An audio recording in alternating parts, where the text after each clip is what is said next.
Hi, my name's Mick Napier from the Scottish Palestine Solidarity Campaign, and we're currently organising a protest against an Israeli state-sponsored film festival, which kicks off in Edinburgh today and tomorrow. And it's part of the worldwide boycott, divestment and sanctions movement to force Israel to stop its massacres, its ethnic cleansing, its grotesque full-spectrum crimes against the Palestinian people. I want to talk about how Israel and the pro-Israel gang in Scotland and elsewhere try to hide behind the Nazi Holocaust, the mass extermination of European Jews, in order to blunt criticism, silence and intimidate people who wish to stand up for Palestinian freedom and against the monstrous crimes of the State of Israel today. There's no question that Israel has turned into a most monstrous regime, where leading members of the government openly discuss the mass murder of prisoners, the ethnic cleansing of Palestinian Arabs as a demographic threat, and the activities, the bulldozing of homes, the Jewish-only roads, Israeli snipers massacring scores and scores of unarmed demonstrators in Gaza. This is now beginning to shift even further worldwide public opinion. The massacres, of course, are nothing new. They've been going on for a very long time, and I and many others were privileged to hear Samia Halabi, a Palestinian artist, a few days ago talk about her amazing book, Drawing the Kafr Qasim Massacre, which described one such massacre where Israeli soldiers lined up women, men, and including children, and slaughtered them. A soldier later, one of the criminals, a soldier later on Israeli television said that what they did was very similar, identical to what Nazis had done to Jews in wartime Europe. I went to Gaza on one occasion, made a film about Iman al-Hams, 13-year-old who was murdered by Israeli soldiers. Only unusual in that the officer who did the killing, ordered it and then confirmed it, was heard on the radio to say to his soldiers that they should even kill 3-year-olds if they came into a particular area. Chris Hedges wrote from the same spot about how Israeli soldiers killed Palestinian children for sport. He said he'd seen butchery all over the world, women and children lined up in Algeria and massacred, the massacre of innocents in Guatemala, but nothing. But he had never seen anywhere else children killed for sport by a bored soldiery. He won a Pulitzer Prize for his reporting in general, and I think he's someone to be trusted. Unfortunately, the UK has just been revealed to be selling sniper rifles to Israel, possibly the same sniper rifles or components of them which have been used to slaughter unarmed demonstrators in Gaza, without a word of criticism from Theresa May, Boris Johnson, or any of those other savages that rule us from Downing Street. So they can't really defend Israel. They have to smear those who stand for Palestinian freedom, and the only weapon they now dispose of is antisemitism. Anything you say that's opposed to a racist apartheid state, a genocidal project to clear Palestinians out and replace them with Zionist Jews from around the world, anyone who stands for that position is smeared as anti-Semitic, a contemptible behaviour which we reject and will never be intimidated by. As well as the general accusation of anti-Semitism, of course, one is accused of Holocaust denial, or in some way demeaning the memory of the Holocaust. But I would like to argue it is utterly despicable. It is vile beyond vileness to use the victims of another brutal racist regime, that of Nazi Germany, to defend and deflect criticism from the actions of a current racist regime, the State of Israel, butchering Palestinians, killing Palestinians promiscuously in Gaza and elsewhere. It's important to understand the Nazi Holocaust amidst a general collapse of European civilization between 39 and 45. Of course, before 39, massive holocausts had been committed against black and brown-skinned people in Southwest Africa and elsewhere, in the Congo, which are never taught in schools.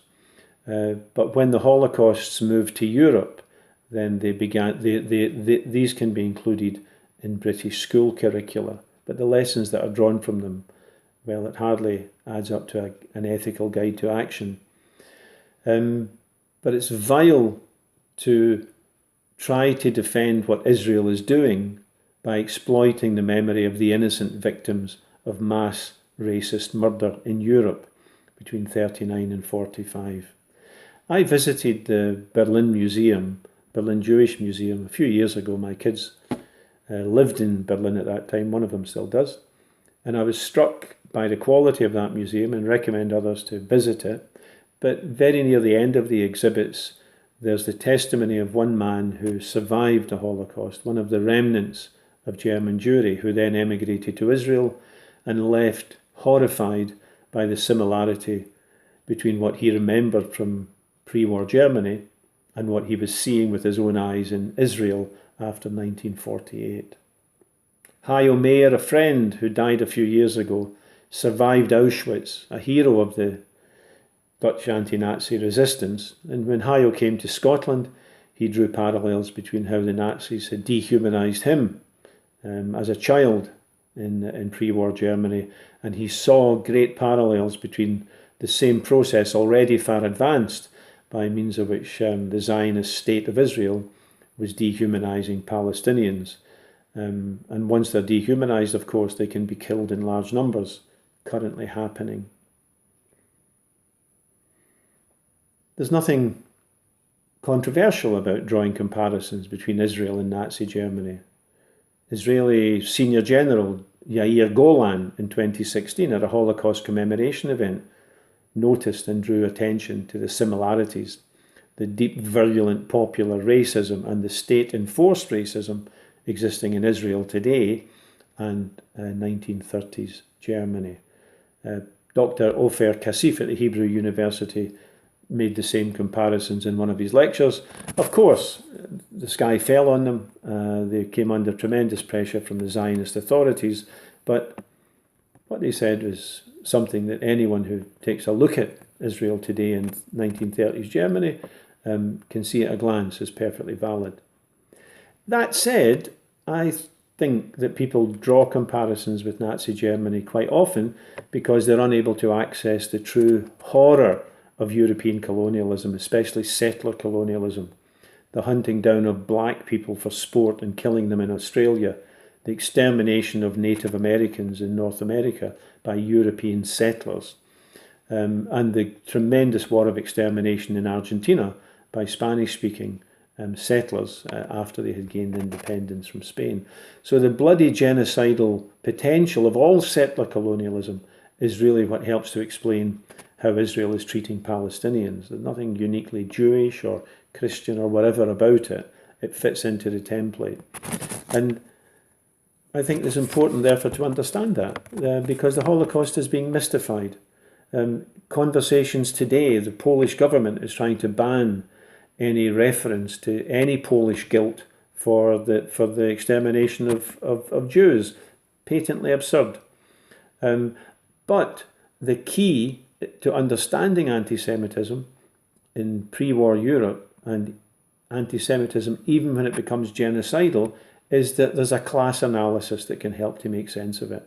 Lenny Brenner, in his book Zionism in the Age of the Dictators, in the brilliant section on Holocaust Poland, sad, somber, but very, very perceptive, quotes the work of Emanuel Ringelblum, who died in a death camp in 1944, but a trained historian who was very, very somber about the success of the anti-Semitic parties in Poland, even before the Nazis marched in. And he saw that it had achieved mass support, but primarily among the middle classes and the peasant. But Ringelblum exonerated Polish workers, and through meticulous analysis, as a trained historian, as a Jew living under the Nazis, he was able to say that Jews, quote unquote, I think, Jews dream of getting into the home of a worker, that the organised workers had never capitulated to anti-Semitism, but had fought it tooth and nail as long as they had any means to do so. So when we look at Polish guilt, so-called Polish guilt, or German guilt, or Austrian guilt for the Holocaust, we have to look at it area by area, detail by detail, class by class, and we find that organised workers everywhere, from Cable Street in Britain to Holocaust Poland, fought the anti-Semites themselves as a matter of their own life and death, as well as life and death for the Jews. And that insight should guide us on how we respond today. Friends, I just want to end by saying nothing will intimidate us from standing up for the violated and injured and brutally murdered people of Palestine. When the pro-Israel gang deploy the argument of anti-Semitism, we treat it with utter contempt. Real anti-Semitism is despicable, but the role of the Zionists in the past in fighting anti-Semitism is meagre and very, very sinister indeed. In fact, they have often embraced the worst anti-Semites in the past and continue to embrace them today. I notice that Netanyahu has dismissed the advice and fears of the Jewish community in Budapest and backs the open anti-Semite Viktor Orban, the head of the government there, who recently won another election, who is rehabilitating the wartime pro-Nazi leader and is mounting an anti-Semitic campaign against George Soros. Now, Soros may deserve harsh criticism for many reasons, but it's just a veiled anti-Semitic campaign that's been underway in Budapest for a long time.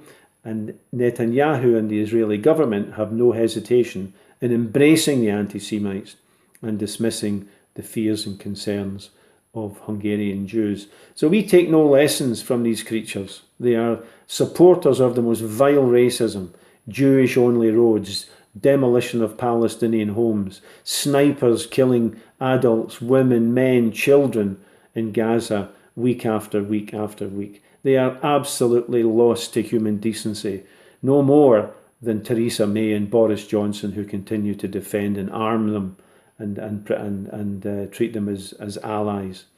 So we will not be intimidated. We urge you not to be intimidated. Anti-Semitism is a disgusting form of racism, the real version I mean, but anti-Semitism is nothing to do with criticism of the state of Israel and with opposition to the existence of a state based on the violation of the democratic rights of the Palestinian people, as it always has been and continues to be. States come and go, people are important. If I oppose the UK state, which I do, root and branch, it's preposterous and only for idiots to ever think I want to harm English people. I wish to break up that state, which has been a pustule on the face of history for a very long time.